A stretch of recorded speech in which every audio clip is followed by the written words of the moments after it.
আজ আপনাদের সাথে আমি শেয়ার করব মুগেশ্বরী ঝিঙে, সম্পূর্ণ নিরামিষ একটা পদ। আর এখানে আমি হাফ কাপ মুগ ডাল নিয়ে হালকা লাল করে ভেজে নিচ্ছি, নিয়ে গ্রাইন্ডারে খুব ভালো করে পাউডারের মতো গুঁড়ো করে নেব। তাও সামান্য দানা দানা থাকবে। সর্ষের তেলের মধ্যে সাদা জিরে ফোড়ন দিয়ে এবার ঝিঙেটাকে নুন, হলুদ, কাঁচা লঙ্কা দিয়ে কিছুক্ষণ ভেজে নেব। ঝিঙে থেকে তো জল বেরোয়, তো কিছুক্ষণ ভেজে নিয়ে আমি ওই ডালের গুঁড়োটাকে এর মধ্যে দিয়ে দিচ্ছি, দিয়ে কিছুক্ষণ নেড়ে চেড়ে এর মধ্যে আমি যে জলটা দেব সেটা উষ্ণ গরম জল, আর একটু জলটা বেশি পরিমাণে লাগবে। এখানে প্রায় আমার 1 গ্লাস মতো জল লেগেছে। যদি আপনারা করেন বাড়িতে তাহলে আরেকটু বেশি জলই দেবেন।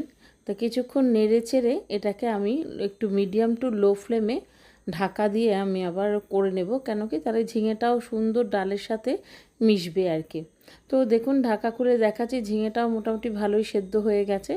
আর এই দিকে একটা ফোড়নের জন্য আমি সর্ষের তেলের মধ্যে একটা শুকনো লঙ্কা, সাদা জিরে, একটু আদা আর নারকেল কোড়া, এই নারকেল কোড়াটা আমি হালকা লাল করে ভেজে নেব। দারুণ টেস্টি কম্বিনেশন নারকেল এবং মুগ ডাল। তো এটা নারকেলটা দিয়ে এটা কিছুক্ষণ আমি একটু ফোটাবো, কারণ নারকেলটা সেদ্ধের দরকার আছে। এবার মিষ্টি স্বাদের জন্য একটু চিনি দিয়ে দিলাম। ব্যাস হয়ে গেছে রান্না। ভিডিওটা ভালো লাগলে একটা লাইক কমেন্ট অবশ্যই করবেন।